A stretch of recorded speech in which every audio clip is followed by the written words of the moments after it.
My family stole my 50th birthday for a secret resort trip. Their frantic calls couldn't undo what I did next. For my 50th birthday, my family kept telling me, just wait, something big is coming. My wife, Sarah, just smiled. Be patient, she'd say. On the day, I came home to an empty house. No note, no call. Hours later, a social media photo. Sarah, my kids Leo and Chloe, my in-laws, all at a beach resort. My son, Leo, captioned it. He won't even notice we're gone, LOL. I didn't comment. I didn't call. I just watched. 3 days later, my phone blew up with 47 desperate messages begging me. I've always believed that a man's worth is measured by his dedication to his family. For nearly 30 years, I'd poured my life into that belief, ensuring Sarah and our 2 children, Leo and Chloe, never wanted for anything truly essential. Perhaps I did work too much, clocking in overtime at the engineering firm, tackling side projects on weekends. I convinced myself that building financial security, a solid foundation beneath their feet, was the ultimate expression of love. There would always be a later, I thought, for deeper connection, for leisurely conversations, for just being. My quiet love was in the steady paycheck that never bounced, the faucet that never dripped for long, the mortgage paid on time every single month for 2 decades. Responsibility, quiet devotion, unwavering loyalty. These are the cornerstones of my existence, the values I thought we all shared. Now, with the painful clarity of hindsight, I see that my sacrifices inadvertently bred an unspoken expectation, a comfortable silence where true appreciation should have lived and breathed.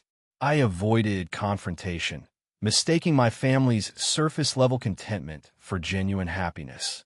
In doing so, I allowed the narrative of Mark, the reliable but emotionally distant provider, to take root and solidify in their minds, and perhaps even in my own.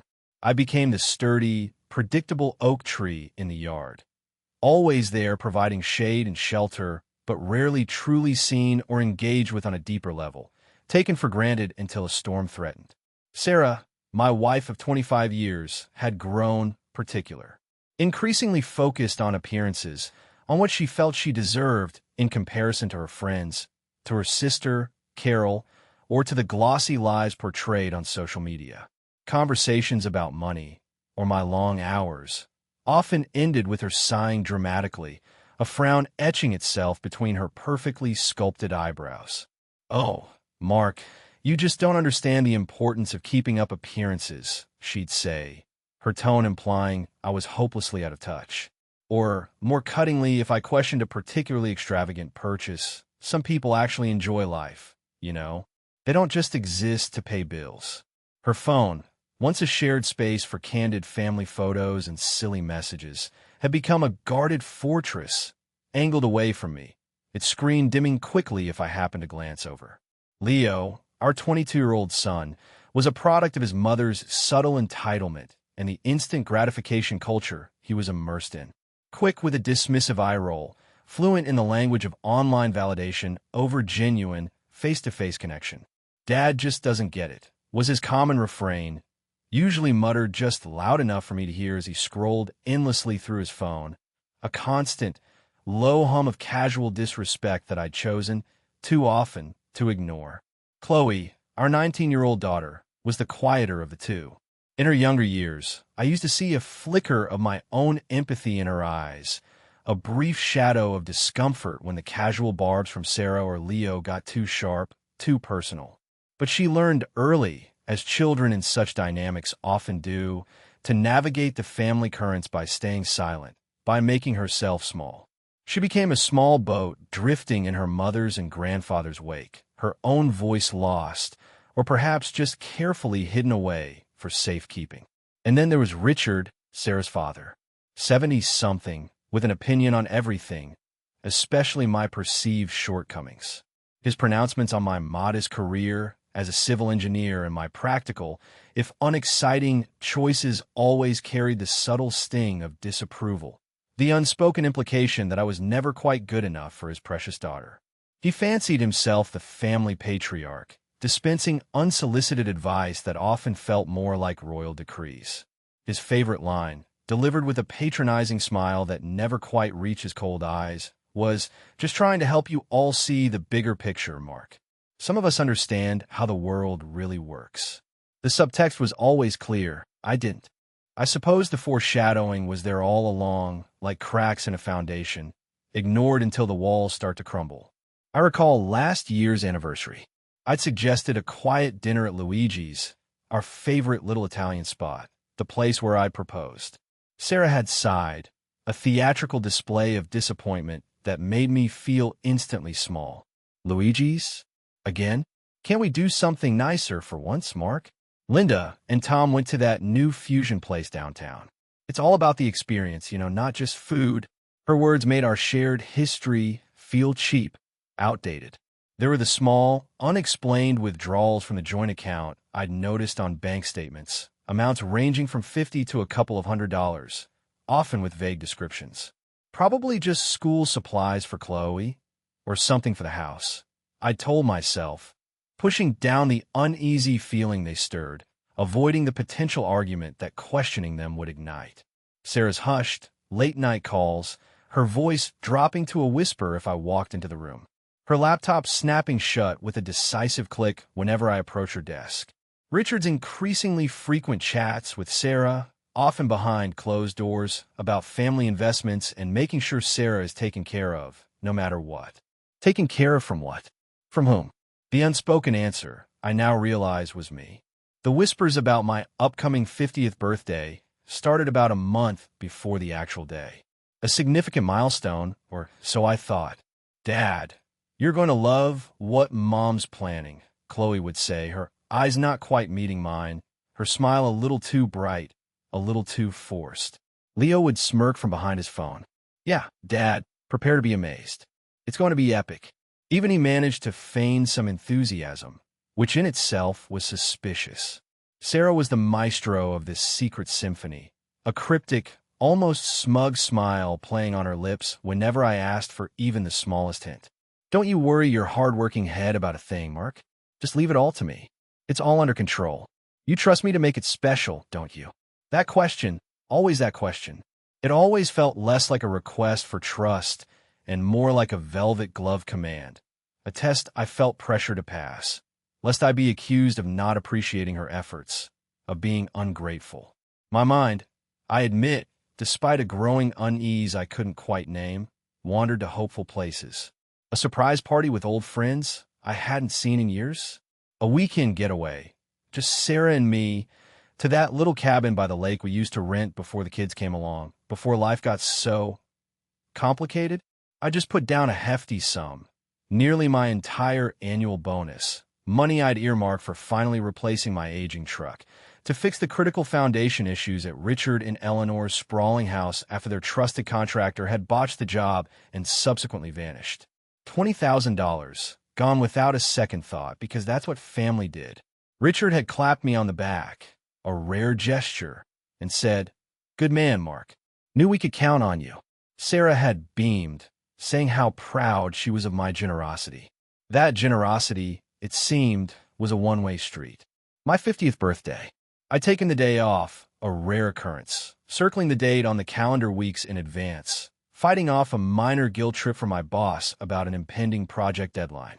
The anticipation was a tight knot in my stomach, half genuine excitement, half a familiar, low hum of anxiety that things might not live up to the unspoken, monumental hype they'd collectively created. 5 o'clock in the afternoon. I pulled into the driveway, my old truck rattling to a stop. The house was dark. No extra cars lined the curb. A prickle of unease began its unwelcome journey up my spine. Strange. Very strange. The key turned in the lock, the sound echoing in the sudden, oppressive silence that greeted me. No balloons, no banners, no joyful shouts of surprise. Just emptiness. The air inside was cold, still carrying the faint, lingering scent of Sarah's expensive tuberose perfume, a ghostly reminder of her presence, now absent. My own birthday cards, the ones I'd received from my sister Karen who lived out of state, and a few from colleagues at work, sat unopened on the mahogany hall table, silent, forgotten sentinels of a celebration that clearly wasn't happening here. A quick, bewildered search confirmed my dawning fear. Living room, empty. Kitchen, spotless and bare, no signs of party preparation. Dining room, table unadorned. Upstairs, our bedroom was tidy, too tidy, her side of the closet noticeably less full. Leo's room, empty. Chloe's room, empty. No note on the counter. No message on my phone, which I checked with trembling fingers. Calls to Sarah, then Leo, then Chloe. Each one went straight to voicemail, their cheerful, pre-recorded greetings a small, indifferent slap in the face of my growing panic.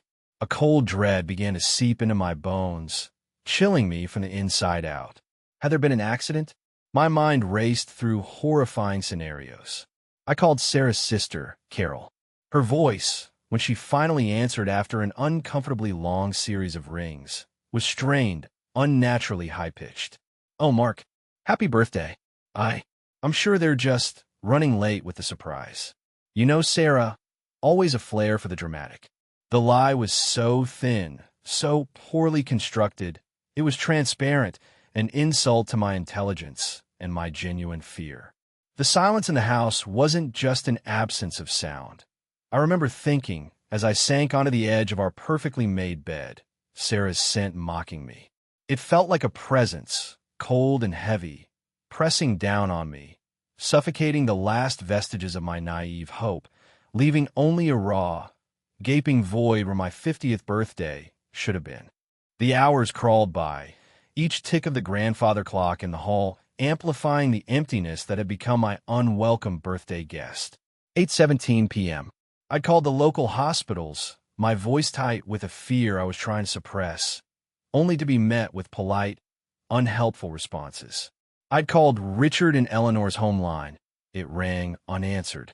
The initial terror of an accident had slowly, agonizingly, begun to curdle into something else, something colder and more unsettling. The chilling suspicion of deliberate abandonment. I poured myself a whiskey, the good stuff, a single malt I'd been saving for this very celebration. The irony was a bitter, burning taste in my mouth, mirroring the acrid feeling rising in my chest. Idly, seeking any distraction from the gnawing anxiety, I opened Facebook on my laptop, a habit more than a pleasure, a way to passively observe lives that seemed more vibrant, more connected than my own. And there it was, not buried, not hidden, but brazenly displayed. An album, posted by Leo an hour earlier, its privacy setting marked public. Title, Surprise 50th Birthday Getaway. Someone's definitely missing. LOL. My blood ran cold, then surged hot with a dawning, sickening realization that felt like a physical blow. The first picture, a group shot, was like a scene from a glossy travel brochure. Sarah, Leo, Chloe, Richard, and his wife Eleanor, all tanned, beaming with unnaturally wide smiles, clinking vibrant, fruit-laden cocktail glasses on a pristine white sand beach. A professionally printed banner strung between two palm trees in the background read, "Sunset Beach Resort, Paradise Found." The lighting, the long shadows suggested it was current, happening right now as I sat alone in our silent, empty house. Leo's caption under a selfie of him, Sarah and Chloe, all wearing novelty sunglasses and triumphant grins. He won't even notice we're gone, LOL. Guess some 50th birthdays are just quieter than others. Hashtag workaholic woes, hashtag best birthday ever. For us, anyway. My breath hitched. The casual cruelty, the public humiliation, it wasn't a slap in the face. It was a carefully aimed dagger to the heart, twisted with a smug smile, while the whole world, or at least our corner of it, was invited to watch. My own family, carving me up for sport for online likes. The comment section was a viper's nest, each word a fresh injection of venom. Sarah, under Leo's group picture, punctuated with multiple laughing emojis. So true, sweetie. He needs his quiet time anyway. Enjoying this much-needed break from reality. Honestly, he'd just find something to complain about here, like the price of sunscreen. Richard, his comment dripping with condescension. A toast to those who appreciate the finer things in life. Some people just wouldn't get it, would they? Well planned, Sarah. This is how life is meant to be lived. A real family experience. Eleanor, Richard's perpetually coiffed wife. This resort is simply divine. So glad we could all make it for this exclusive family bonding trip. So rejuvenating. Some people just don't prioritize these essential moments. My hand was shaking, but not from weakness, not anymore. A strange, icy calm began to settle over the searing pain, a chilling clarity cutting through the fog of disbelief. I didn't type a word in response. I just watched, absorbing every detail, every smug expression, every dismissive phrase. And then, methodically, with a precision that surprised even myself, I started taking screenshots. Every post, every picture, every comment, every smiling, treacherous face. The shift had begun. The gears in my mind were turning, no longer with confusion, but with cold, hard precision. The rest of my 50th birthday night was spent not in celebration, but in grim, solitary archaeology, digging through the digital and financial ruins of my assumptions about my life, my marriage, my family. The joint bank account, accessed online with a few clicks, told a stark story. A $12,000 withdrawal, dated 3 days prior. Pay, Paradise Travel Incorporated. No discussion with me. No warning, just a gaping hole where our emergency savings used to be. My email. I searched Sarah's name, a knot of dread tightening in my stomach. Buried in a subfolder I rarely checked, one sheet innocuously labeled vacation ideas months ago. Mockingly, I now realized were the booking confirmations. Flights for 5, all-inclusive resort reservations at the Sunset Beach Resort. Even a private sunset dinner cruise. All booked over 2 months ago. The timestamp showed she'd often made these bookings late at night, after I was asleep, or during the day when I was at work, diligently earning the money she was so gleefully spending without my knowledge. Then, a memory surfaced. Sarah, a few months back, signed over her laptop, complaining about being terrible with passwords, and asking if I could help her organize her online accounts because she kept getting locked out of things. I'd patiently sat with her, resetting passwords, bookmarking sites. Fool! I still had access to her personal email, the one she used for her personal correspondence. A quick, guilt-ridden search, the guilt quickly evaporating in the face of what I found. For credit card brought up a series of PDF statements for a Visa Platinum card I didn't know existed. Her name only. The current balance, $18,753.22. My heart hammered against my ribs as I scrolled through page after page of purchases. Designer boutiques I'd never heard of. Spa treatments costing hundreds of dollars apiece. Lavish lunches at trendy downtown restaurants, often with notations like Girls' Day Out with Mom and Carol, or treating myself. And then, the most recent charges, a series of substantial payments to the Sunset Beach Resort and affiliated excursion companies. The numbers on the screen painted a portrait of a stranger wearing my wife's face. I thought, a wave of nausea washing over me. A stranger who'd been living a secret, extravagant life funded by our family's future, by my labor, by debt I didn't even know we had. The final, damning pieces of the puzzle clicked into place when I found the email thread between Sarah and Richard, a thread meticulously deleted from her main inbox, but lingering in her trash folder, which she'd clearly forgotten to empty. The subject line, Operation B-Day Getaway. Richard's email, dated 2.5 months ago. Just use the joint account for the main deposit for the resort, Sarah. Mark will assume it's for the house repairs or some other mundane thing he's always droning on about. He never checks the details anyway. Too busy being responsible. This trip is essential for your well-being, and frankly, for the kids to see what a real family vacation, a quality experience, looks like. He can manage for a few days. It might even do him good to realize what he's missing out on, though I doubt he's capable of that kind of self-reflection. Sarah's reply, sent minutes later. You're right, Daddy. He'll just complain about the cost and bring his usual cloud of gloom and negativity. It's better he doesn't know. He probably won't even notice we're gone until the weekend, if that's soon. LOL. This will be our little secret. He's so predictable. It's going to be amazing to finally relax without him hovering. My fists clenched. Every extra shift I'd pulled at the firm, every weekend I'd sacrificed working on those municipal drainage projects, every personal one I deferred for the good of the family wasn't building our future. It was funding their secret present, a present I was explicitly, cruelly uninvited to, a present built on my ignorance and their contempt. The unopened whiskey bottle now had a significant dent in its contents. The house felt vast, cavernous, echoing with their phantom laughter from those sun-drenched beach photos. This was it. Rock bottom. The sheer, calculated cruelty of it all. The years of subtle and overt disrespect, of being minimized and dismissed, culminating in this elaborate public shaming. I was a ghost in my own life, a walking ATM whose PIN they'd finally decided they no longer needed to use discreetly, opting instead to smash the machine and grab the cash. Was any of it real? I whispered into the silence, the words tasting like ash. Or was I just the convenient, clueless benefactor in their long-running play, the boring, necessary backdrop to their more exciting, more deserving lives? I looked at a framed photo on the mantelpiece. A much younger Sarah and me, on our honeymoon in Maine, hopeful, smiling, the world seemingly stretched out before us, full of promise. A wave of profound grief washed over me, for the love I thought I had, for the family I believed we were, for the man I had been, so willing to give, so blind to the taking.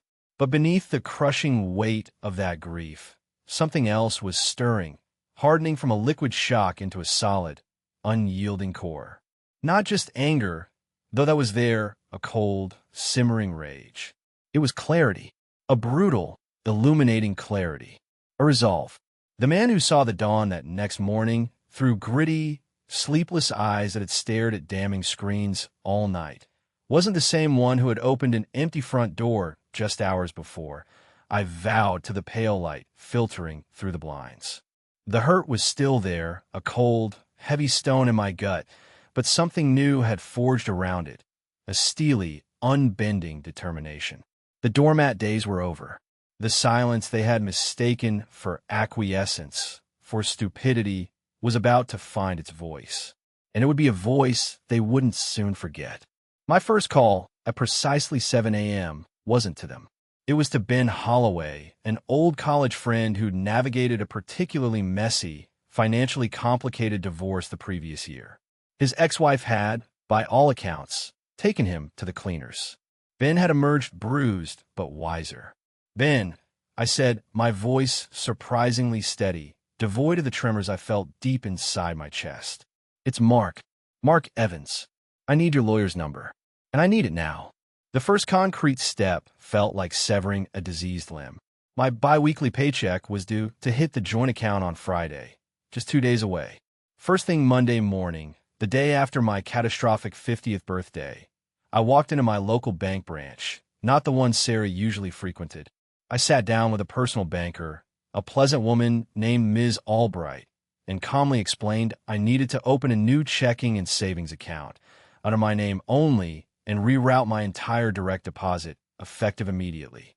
She didn't bat an eye, her professional demeanor a small island of normalcy in my churning sea of chaos. I imagine she'd heard variations of this story countless times.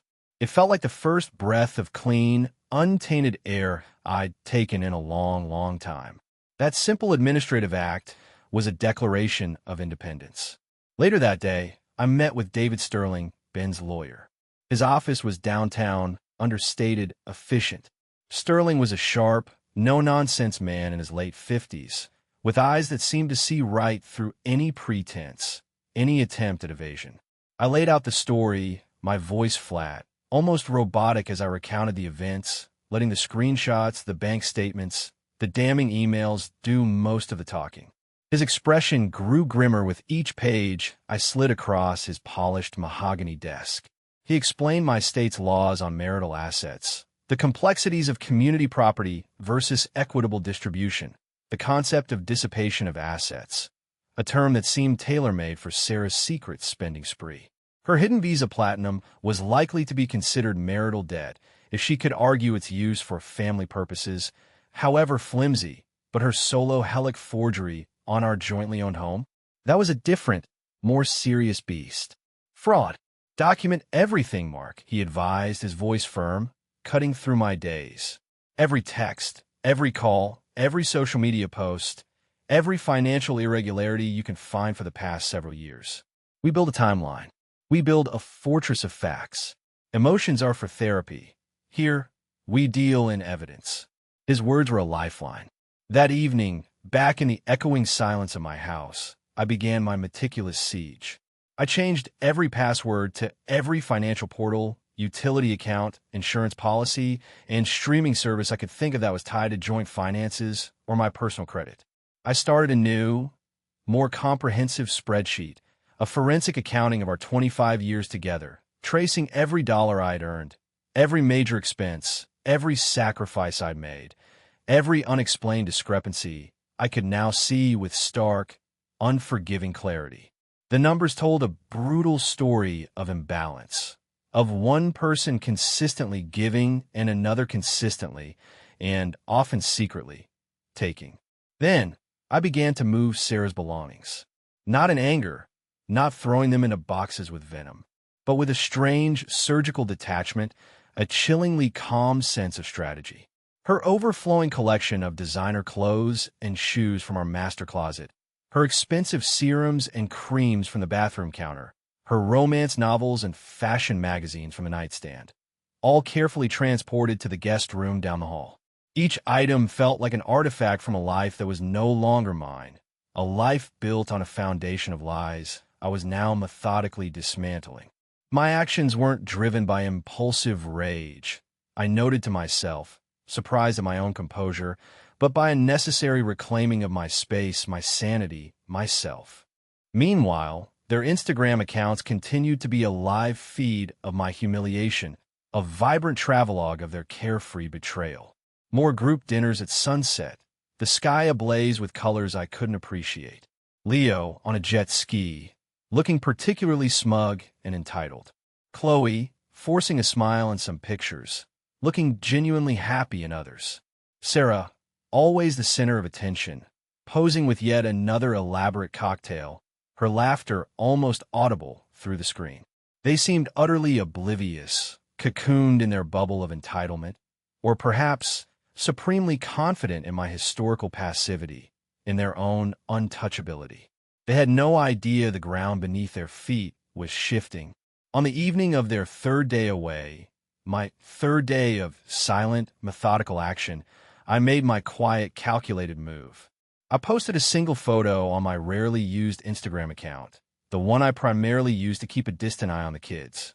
It was a simple picture. Me, sitting alone at our large kitchen table, a small store-bought cupcake with a single, flickering candle in front of me. No caption, no bitterness, no plea for sympathy. Just the date stamp. October 12th, my 50th birthday. A quiet, undeniable statement of fact. The effect was, as I'd anticipated, nearly instantaneous, though not in the way they might have expected had they been capable of introspection. 9:12 p.m., a text from Chloe. Hey Dad, how's it going? Saw your post. Everything okay? Why didn't you tell us you were having cake? We could have sung happy birthday over FaceTime. A clumsy attempt at normalcy, her words tinged with an uncharacteristic, almost palpable unease. 9:15 p.m., a text from Leo, astonishingly still oblivious or masterfully feigning it. Yo, Dad, you good? Mom's asking if you saw her messages about the resort Wi-Fi. It's super spotty here. She can't get her emails. Can you check if the home internet bill was paid? The sheer audacity of it almost made me laugh. 9:30 p.m., a missed call from Sarah. I let go to voicemail. The message, when I listened to it later, was her voice, a little too bright, a little too forced. Mark, are you mad about something? That's a very stark picture. Why didn't you say happy birthday to yourself online before? We were going to call. Things have just been so hectic here. Call me. The first hint of unease, the first crack in her carefully constructed composure. Then the deluge began. Suddenly, the phone I'd stared at in silence for 3 days, a symbol of my profound isolation, was a symphony of their dawning desperation. I thought, a grim satisfaction flickering within me. Texts, WhatsApp messages, an avalanche of missed calls. From Sarah, her tone escalating from feigned concern to outright panic. From Leo, his messages shifting from confused to annoyed, then to a bewildered anger. From Chloe, hers filled with genuine worry and a string of tearful emojis. Even a curt, imperious text from Richard. Call your wife, Mark. She's upset, and you're ruining everyone's vacation. By midnight, I counted them meticulously. 47 distinct messages across all platforms. An avalanche of belated, self-serving concern. Sarah's final voicemail of that night, left at 11:58 p.m., her voice tight with a panic she could no longer conceal, losing its polished, confident edge. Mark, this isn't funny. This silence is cruel. We've been trying to reach you for hours. We were cutting the trip short. We're coming home tomorrow. First flight we can get. We need to talk. Please, Mark, just tell me you're okay. Please. Oh, we would talk. But not on our terms. Never, ever again. The next afternoon, I was ready. David Sterling had advised it, and my own resolve demanded it. Change the locks on all exterior doors. A clear, unequivocal statement that the rules of engagement, the very foundation of our home, had irrevocably changed. The new, heavy-duty deadbolt on the front door gleamed under the porch light, a small, metallic symbol of my newfound, non-negotiable boundaries. 4:30 p.m. A sleek, black Uber SUV pulled up to the curb. I watched from the living room window, a silent observer in my own home, as they unloaded their mountain of luggage. So much luggage, far more than they'd left with, evidence of their carefree spending spree. Sunburnt, tired, and visibly edgy, they approached the front door, the forced joviality and vacation glow already fading from their faces as they registered the grim set of my jaw through the sidelight window. Sarah, leading the charge, fumbled with her key in the lock, a frown creasing her brow when it wouldn't turn. Then she tried again, with more force. The look of bewildered shock, morphing quickly into indignant frustration, on her face was telling. The doorbell rang, not a polite chime, but a sharp, demanding peal. I let them wait a full minute, letting the reality of their locked-out status sink in, letting them simmer in their own self-inflicted discomfort before I opened it. I stood framed in the doorway, calm, composed, a stark, deliberate contrast to their frazzled, entitled expectation. Sarah practically lunged forward, a bizarre mixture of theatrical relief and simmering exasperation warring on her face. Mark, thank God. We were so worried, sick, frantic. Why didn't you answer any of our calls, our texts? The key, it's not working. What's wrong with the lock? We cut our incredible once-in-a-lifetime trip short because of you. Do you have any idea how much that cost? Richard, ever the blusterer, ever needing to be in control, pushed past her, his face florid with indignation. Mark, what in God's name is the meaning of this ridiculous display? Stop this childish nonsense and let your family in. We need to discuss your outrageous, inconsiderate behavior immediately. I met his gaze, my own steady and unyielding, my voice even cold, carrying a new weight he'd never heard from me before, a weight that made him visibly recoil. I held up my phone, displaying Leo's infamous Instagram post, the cruel words glowing on the screen in the dimming afternoon light. Childish behavior, Richard? Or, as Leo so eloquently put it, I just won't even notice you're gone. Perhaps you should be discussing his outrageous behavior with him. I then stepped aside slightly, a gesture of purely conditional entry. Sarah, Leo, Chloe, you can come in. Richard, Eleanor, you are not welcome in my house today. Your bags and your opinions can stay on the porch. The stunned, sputtering silence from my father-in-law, a man rarely denied anything, a man accustomed to barking orders and being instantly obeyed, was a small, bitter, but deeply satisfying victory. My house, my rules, Richard. I repeated, my voice like chipped ice. Today, and perhaps for a long time to come, you're not on the guest list. The air inside the house crackled with a tension so thick you could almost taste the bitterness, the fear, the resentment. Sarah's eyes immediately darted to the closed guest room door, then back at me, a new, specific, dawning fear in their depths. She knew, or was beginning to suspect, that this was more than just a locked door. On the polished cherry wood of our dining room table, where we'd shared thousands of meals, where I'd naively believed we were building a life as a family, I laid out my case. Not like a husband pleading for understanding, but like a prosecutor delivering an unassailable indictment. The glossy 8x10 prints of their smiling, sun-drenched vacation photos. Leo's captions circled in thick red permanent marker. The bank statements, the $12,000 withdrawal highlighted in fluorescent yellow. Sarah's secret Visa platinum bills, a shameful, multi-page mountain of clandestine debt. The forged home equity line of credit application, my signature clumsily imitated.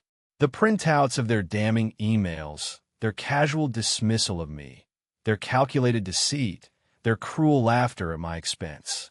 It was all there, a museum of their betrayal. "Explain this, Sarah," I said, my voice devoid of the tremor I felt deep inside my chest, a voice I barely recognized as my own. "Explain how my 50th birthday present was a lavish, tropical vacation for everyone in this family, but me, a vacation funded by money I earned, and by debt you deliberately, systematically, and secretly accrued for years." Sarah's face went from flushed with anger to a ghastly, mottled pale. "You're twisting things. You're exaggerating. It was a misunderstanding, a badly timed surprise. We were going to tell you. The debt, it's for household things for the family, things we needed to maintain our home, our life." But when I pointed to a $2,000 charge from a designer handbag boutique she'd flaunted on the trip, a boutique whose name I couldn't even pronounce, she pivoted, her voice rising, laced with a venomous self-pity. "Well, what did you expect? You're never around anyway. You're always working, always miserable, always complaining about money. I deserve some happiness, some excitement. You suffocated me with your constant negativity, your refusal to enjoy life." Leo, predictably, tried bravado first, a sneer playing on his lips. "It was just a joke, Dad. God, you're so dramatic. Everyone exaggerates online. It's not a big deal. Get over it."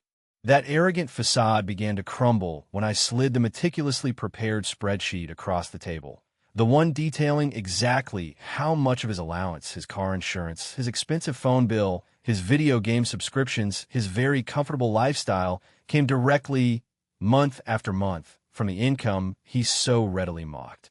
His face fell as the numbers, cold and hard and undeniable, stared back at him. The joke suddenly wasn't so funny when his own financial lifeline was on the line. Chloe just wept, silent, racking sobs streaming down her face, her shoulders shaking. She mumbled, her voice choked, "I'm so sorry, Daddy. I'm so sorry." Mom said, "She said you wanted to be alone, that you were tired of big celebrations." And Grandma Eleanor, she said the resort deposit was non-refundable after they booked it last Christmas. Her tearful, unintentional admission that the booking was that old, that deeply premeditated, was another small, sharp nail hammered into the coffin of their lies. Last Christmas. They've been planning this for almost a year. "This isn't just about a vacation, Sarah," I said, my voice like ice, my gaze unwavering as I placed another document on the table. The loan application for $10,000 against our home equity line of credit, taken out 6 months ago. My signature was a passable, but to my eye, undeniable, forgery. This is about consistent, calculated deception. This $18,000 credit card debt, which I knew nothing about, plus this $10,000 Helic withdrawal, which I also knew nothing about, on top of the $12,000 for this trip. We're talking over $40,000 in secret debt and unauthorized spending.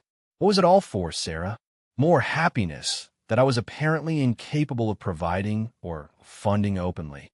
Just then, as Sarah opened her mouth, likely to spin another web of excuses, another torrent of blame, my phone buzzed on the table. A message notification popped up.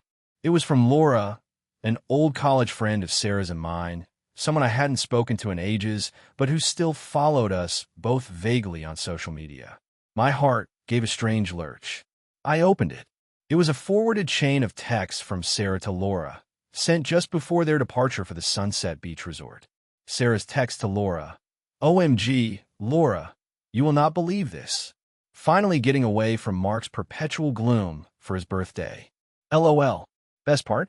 He'll never even know we're gone until we're back. Richard is an absolute saint for suggesting this family intervention trip for us.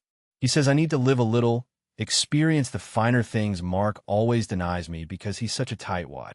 Winky face. Wish me luck surviving a whole week without my personal ATM. Haha, it's gonna be epic. Hashtag freedom, hashtag good vibes, only Laura's message to me, appended below Sarah's gleeful, callous words. Mark, I am so sorry.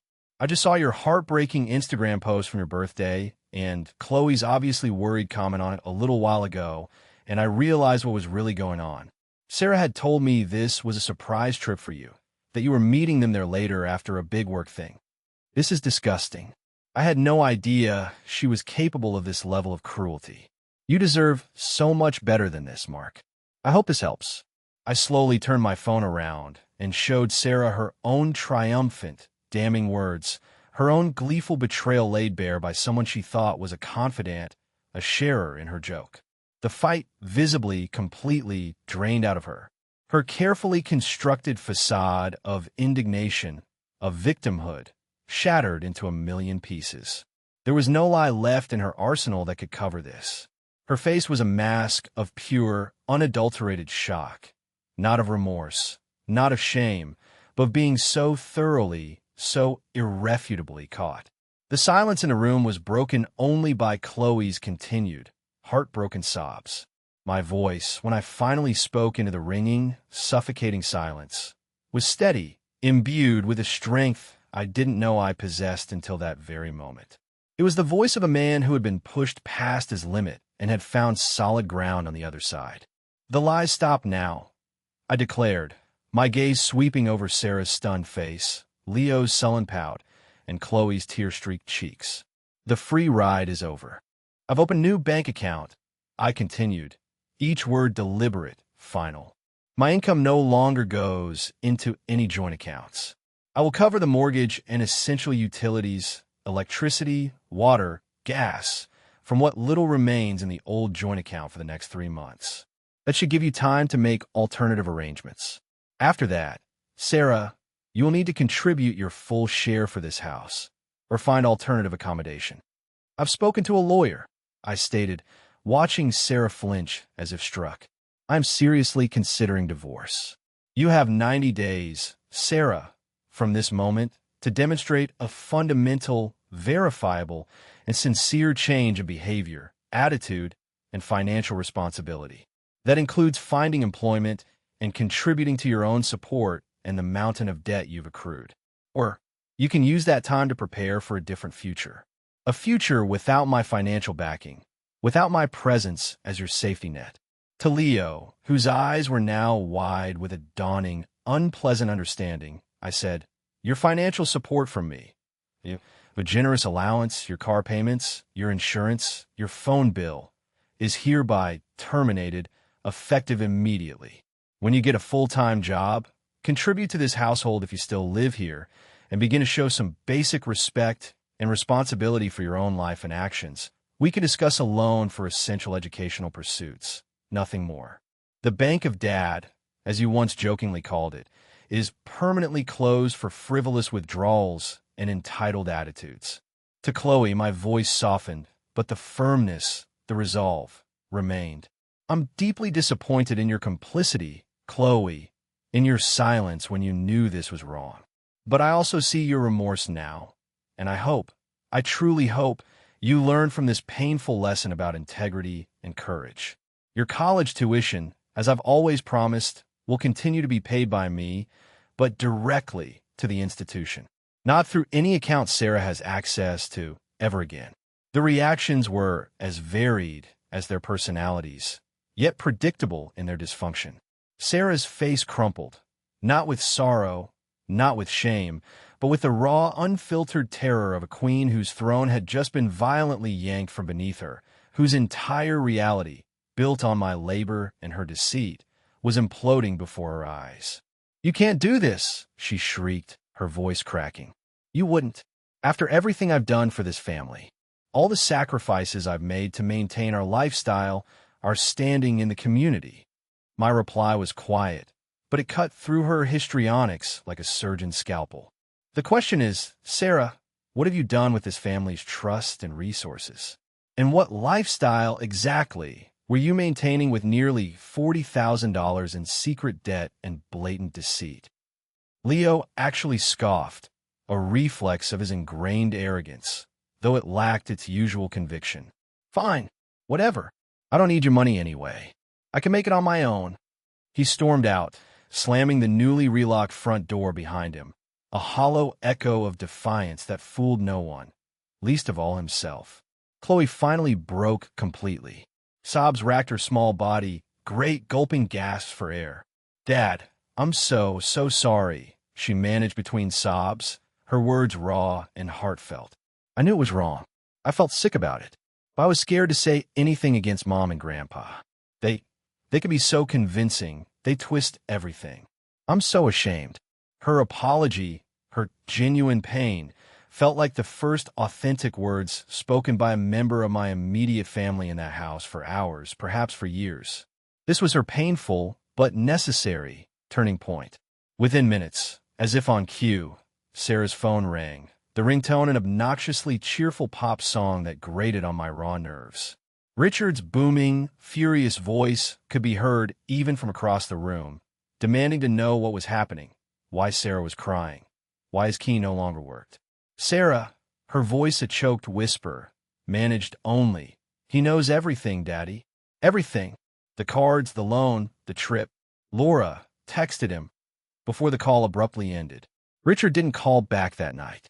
His usual bluster, his domineering control, was for once silenced by irrefutable truth. The following weeks were a strange, surreal landscape of tense silences, awkwardly avoided eye contact, and the slow, painful dismantling of a life I had painstakingly, if naively, built. I stuck to my guns, a quiet but unshakable resolve settling deep within me. The peace in the house, even with Sarah still technically living there. She mostly confined herself to the guest room, a sulking, resentful ghost haunting the periphery of my new existence, was profound once the initial storm of her rage and disbelief had passed. I started swimming at the local YMCA 3 mornings a week, the rhythmic strokes, the cool water, clearing my head, strengthening my body. I felt the burn in my muscles, a good, clean ache, a reminder of my own physical presence in the world. I met Ben and some other guys for a beer on Fridays, relearning how to simply be, how to talk about things other than work and family obligations, how to laugh again. I was rediscovering Mark, the man I wrote in a journal David Sterling had suggested I keep, not just Mark, the provider, the ATM, the perpetually available doormat. Sarah's struggles were, from what I could gather from her tearful, manipulative phone calls to her mother and sister, calls she now made sure I overheard, significant. She oscillated between tearful, self-pitying apologies that always, invariably, seemed to circle back to how she was the ultimate victim of circumstance or my supposed emotional neglect, and indignant fury at my unforgivable cruelty. She tried to rally mutual friends to her cause, painting me as a cold, vindictive man having a bitter midlife crisis, intent on punishing her for a few minor indiscretions. Some, the superficial ones who only saw her carefully curated public persona, believed her. Those who truly knew me, like Laura, who had seen the depth of her casual betrayal in those texts, offered quiet support, their unspoken validation a balm to my bruised soul. Richard, it turned out, was far less inclined to bail her out financially with no strings attached than she'd always arrogantly believed. His generosity, I suspected, had always been about control and maintaining his daughter's, and by extension his own family's, perceived status, not about unconditional support in the face of genuine consequences. The harsh reality of needing to find a job for the first time in over 20 years, of budgeting, of living within her actual means, began to dawn on her with terrifying, inescapable force. Leo's reality check was swift and brutal. He lasted precisely 2 weeks, crashing on a friend's cramped apartment sofa before the harsh realities of rent contributions, utility bills, part-time minimum wage at a fast food joint, and a diet consisting mainly of instant ramen got to him. He called, his voice stripped of its usual cocky bravado, not entirely apologetic, but unmistakably desperate. I offered him a deal, one carefully outlined by David Sterling to protect myself. I'd help him find a reputable budget counselor and co-sign for a modest one-bedroom apartment lease if he got and maintained a verifiable full-time job for 3 consecutive months and attended weekly family counseling sessions with me. Chloe was invited to join if she wished, but not pressured. To my surprise, and perhaps to his own, he agreed. The first few counseling sessions were brutal, filled with his simmering resentment and attempts to blame everyone but himself. But for the first time in his adult life, he was listening, truly listening, to the impact of his actions, to a perspective beyond his own entitlement. Chloe became my quiet, steadfast ally. She chose to move into a dorm for her sophomore year of college, needing her own space away from the family implosion. But she made a point to have dinner with me once a week, simple meals where we talked more honestly and openly than we had in years. She shared more details of the subtle, insidious manipulation she had witnessed, how Richard had systematically belittled me for years in front of Sarah and the kids, planting seeds of discontent, how Sarah had gradually absorbed his narrative that she deserved more than a boring, predictable life with a man like me. Her insights, though painful to hear, were incredibly validating, piecing together a puzzle I hadn't even realized existed. It was Chloe who told me, her voice barely a whisper during one of our dinners, tears welling in her eyes, "Dad, Mom stopped seeing you as a partner a long time ago, I think. Grandpa convinced her you were just the utilities, the reliable thing that kept the lights on and the bills paid, but offered no real spark, no excitement." David Sterling was my rock throughout this agonizing process, calm and strategic, guiding me through the legal minefield of asset separation, debt allocation, and the eventual, inevitable divorce filings. "You're doing the right thing, Mark," he'd say during our 10 strategy sessions, his confidence a steadying force. "It's tough, it's ugly, but you're building an honest future for yourself. You deserve that." My sister, Karen, flew in for a weekend, unannounced, armed with Tupperware containers full of her amazing home-cooked lasagna and a sympathetic, non-judgmental ear. Her quiet support, her simple, heartfelt, "I always knew you were too good for her, Mark. I just wish you'd seen it for yourself sooner," meant the world to me. She validated my feelings, reminding me I wasn't crazy for expecting respect, loyalty, and basic human decency from my own spouse, my own family. There was no Hollywood ending where Sarah had a sudden, profound epiphany and we all hugged it out, a magically restored family unit. Life, I was learning with a clarity that was both painful and liberating, was messy and far more complicated than that. My transformation was the real, central story. The man who had been invisible for so long, even, in many ways, to himself, was now firmly in the driver's seat of his own life, making conscious, deliberate choices about who and what he allowed into it. The boundaries were set, forged in fire, made of steel, not straw. The silence in my house was different now. I wrote in my journal one evening, the words flowing easily. It wasn't heavy with unspoken betrayals and simmering resentments. It was light, expansive, filled with the quiet promise of my own choosing, a sacred space where I could finally hear myself think, finally breathe, finally just be. After the 90 days had passed, with no genuine, sustainable change from Sarah, only more attempts at manipulation, more blame-shifting, more tearful demands for a return to the status quo that had so comfortably served her, I instructed David to file for divorce. The legal process was draining, emotionally and financially, but David handled most of the heavy lifting, shielding me from the worst of Sarah's increasingly desperate tactics. The last I heard, through a mutual acquaintance, she was living with her sister, Carol, and working part-time at a department store in the cosmetics section. A stark, humbling contrast to her former life of leisure and secret, debt-fueled extravagance. Her final text message to me, after the divorce was finalized, read, "I hope you're happy now that you've destroyed our family. You were never present anyway, always working, always judging, always making me feel small. This is on you as much as anyone, Mark." I didn't reply. Her attempt to share the blame, even then, to rewrite history to absolve herself of any real culpability, was just another layer of her deeply ingrained, unrepentant truth. It no longer had the power to wound me. Leo was making slow, tentative progress.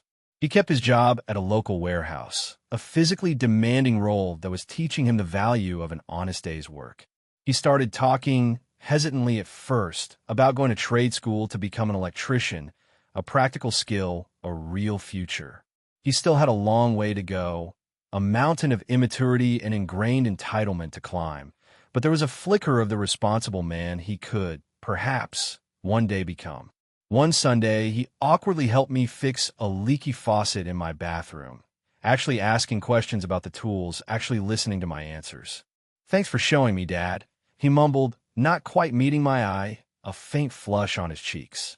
It was a start, a tiny seed of hope in the barren ground of our fractured relationship. Chloe and I, our bond deepened, forged in shared pain and newfound, sometimes brutal, honesty. She was thriving in college, more confident, more outspoken, pursuing her passion for environmental science with a fierce dedication. She represented hope, a new kind of family connection built on mutual respect and genuine affection, not on obligation, guilt, or pretense. The family as I knew it, the one I'd sacrificed so much for, the one I'd naively believed was my everything, was gone, shattered by its own deceit, its own casual cruelty. But in its place, I was finding something more authentic, more sustaining, a stronger, more honest relationship with Chloe, a tentative, hopeful truce with Leo, and most importantly, a profound, reawakening connection with myself, my own needs, my own desires, my own intrinsic worth. Looking back now, the betrayal on my 50th birthday was a brutal, unwelcome, yet ultimately transformative gift. It was the catalyst, the emotional earthquake that demolished the facade of my old life, forcing me to confront the slow, insidious erosion of my self-worth that I had allowed, even passively participated in, for far too many years. The pain was immense, almost unbearable at times, a raw, gaping wound in the center of my being. But the clarity it brought, the liberation it offered, was priceless.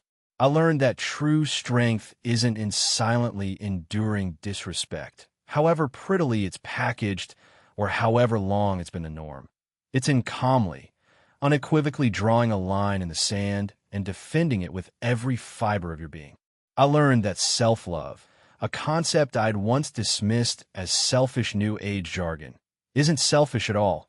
It's the non-negotiable foundation upon which all healthy, reciprocal relationships are built. It's the oxygen mask you have to put on yourself before you can truly help anyone else. My life isn't perfect now.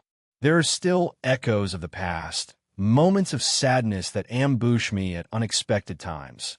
A song on a radio, the scent of a particular flower, the sight of a family laughing together in the park.